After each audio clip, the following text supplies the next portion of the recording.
Hi, I'm Jessica, family nurse practitioner, and today we're going to dive into the world of primary care, what it is, why it's important, and how it impacts our health.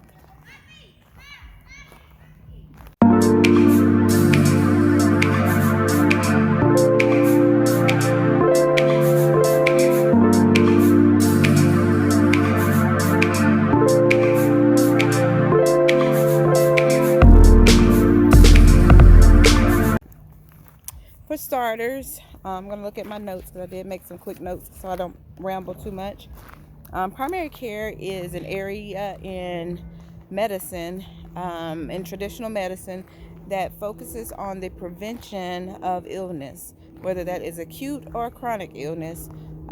Keeping it, if it's chronic, keeping it from progressing to be worse, or a prevention of acute illness, which is sudden illness, basically. Primary care is important, right? Because we need to do regular regular primary care can lead to better health outcomes. It's the role is in preventative. Let me put this down, my notes. I'm just going to try to talk to you all. So the role of primary care is preventative care. So we're looking at prevention through screening and detecting illness early. We're looking at lifestyle advice, because just to be honest, no primary care provider can be with everyone or anyone for longer than an office visit, right? So we provide the community with lifestyle advice, ways to manage your diet, exercise, things of that nature, using sunscreen, simple things like that, right? That helps to prevent illness or the prevention of illness from becoming worse. Sorry about that. We also look at the costs, right? So, well, let's talk about the roles. Some of the roles that you may see in a primary care setting will be things like my position, family nurse practitioners. You'll see more nurse practitioners now because of the fact that there are some changes in healthcare, and we're helping to bridge the gaps in providing accessibility to more of the community, because let's face it, there are more nurses, which as a nurse practitioner, you do have a background as a nurse prior to becoming a nurse practitioner, but there are more nurses than there are physicians. So when they created, which nurse practitioner role has been around for many years, and once it was created, it created a position that helps to fill the gaps of where the primary care providers, as in the doctors, not having enough staff to provide the services. So we are nurses. We are nurse practitioners with a background in nursing. You may see, of course, you'll see your doctors. You'll see, you'll see physician assistants, which are similar to nurse practitioners, but their focus is more on the medicine side, like physicians. Nurses have a more holistic approach on the nursing side. And I'll make a video, probably, I don't know if it'll be the next video, maybe, talking more about the family nurse practitioner and what we do, because I do want people to be clear about that, because I find that all the time, that people don't understand what a nurse practitioner is and what we do. So another thing that helps the primary care be important, what makes it important, is it's more cost effective. So being under a preventative area of medicine, preventing you from further illness, preventing acute illness by catching things early, doing screenings, so that helps to decrease the amount of damage of a disease that has been there for a longer term, right? So we work hard in primary care to prevent the illnesses or prevent the progression of illness. And that keeps the community, for one, out of the hospitals, which is very costly. And the cost of being sick is very expensive. So by preventing these things, and the sicker you are, the more expensive it is. And so we help by keeping those costs down, right? Let's see, we did costs, continuity of care. So by having a primary care provider, you should have a relationship with a primary care provider, right? So it helps by building that relationship. So someone that may not necessarily know you get to know you. They know more things about you, know how you function in everyday life, and compare that with disease management, right? Let's see, services. You may look at your routine checkups, which are necessary in primary care. That's when you do your immunizations to keep you healthy, physical, well, not physical, but health education. We do, like we talked about, the screenings to ID and manage illness. Let's see, coordinating care. So in the event that there is an illness detected, we look then at being able to, if it can't be managed based on our knowledge in primary care, or just not necessarily that you don't have the knowledge, but the focus being one that may be needed for a higher level of care, then we refer you to a specialist. So that's basically how that works. So having that relationship in primary care allows us to be able to make those referrals when needed. Let's see.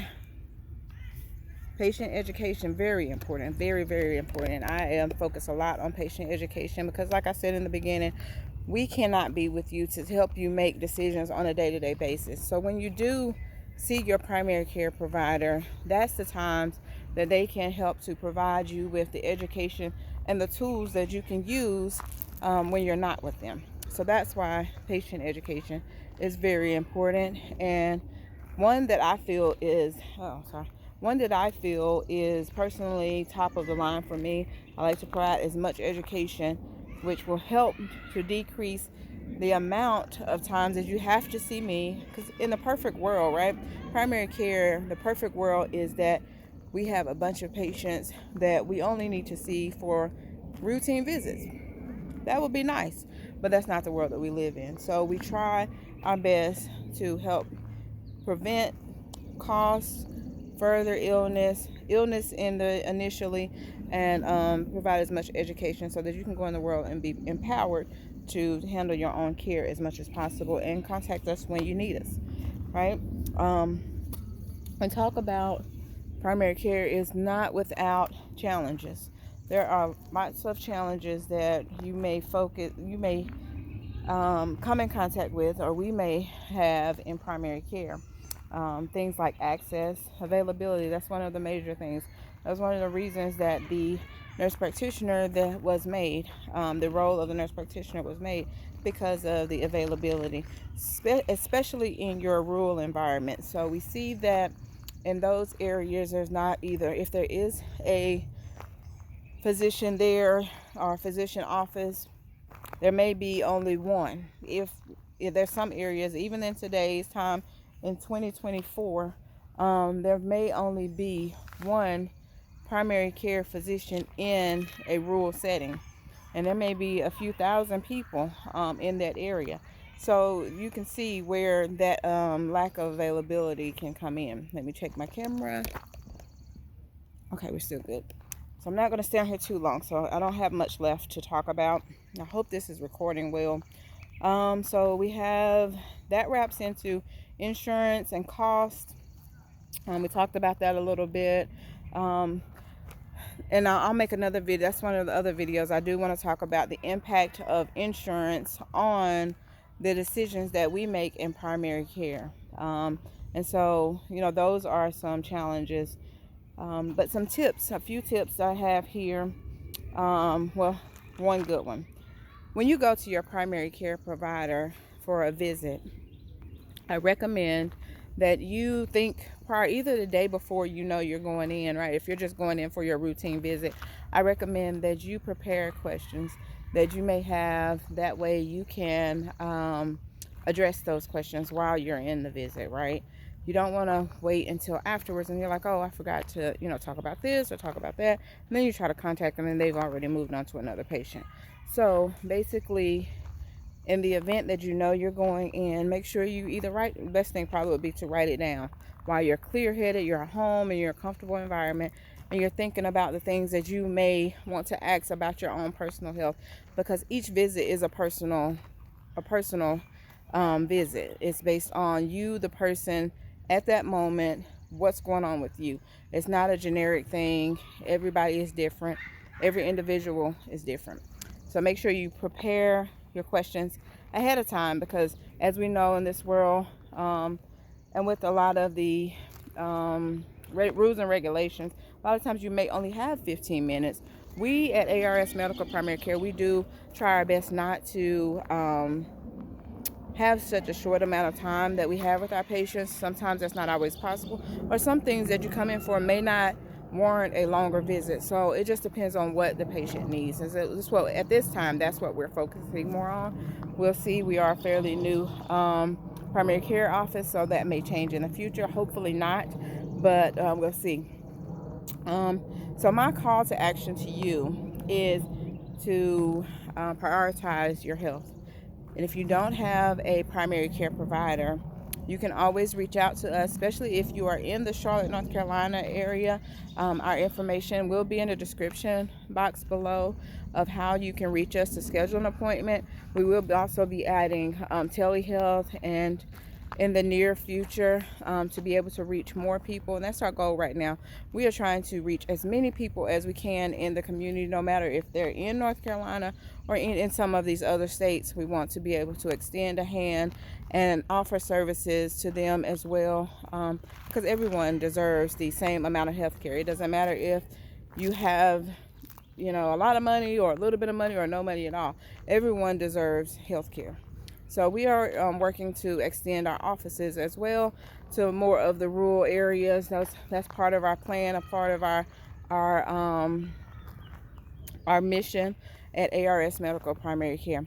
So I think that's going to wrap up all that I have. Let me make sure, check my little notes. Sorry about this. I am at the park, so I'm trying to just make use of this time. I'm sorry about that light. Trying to make use of this time. So let's just, wrap it up with all of the necessary housekeeping. Make sure you like this video. Even if you don't subscribe, make sure, we would like for you to, but if you don't, make sure you at least like the video. So that way I know that these are the types of topics that you like. I will continue to make primary care videos. This is the first one, so there are a lot more to come, and I plan on doing them weekly. So make sure you stay tuned and be ready for those videos. We'll do things like talking about different health topics, talking about what's going on in healthcare, ways that we can navigate this healthcare system together. And like I said before, if you're in the Charlotte, North Carolina area and you don't currently have a primary care provider, I'm Jessica. I'm your nurse practitioner. You can reach me through the information in the description box. I will be more than glad to help you in your healthcare needs.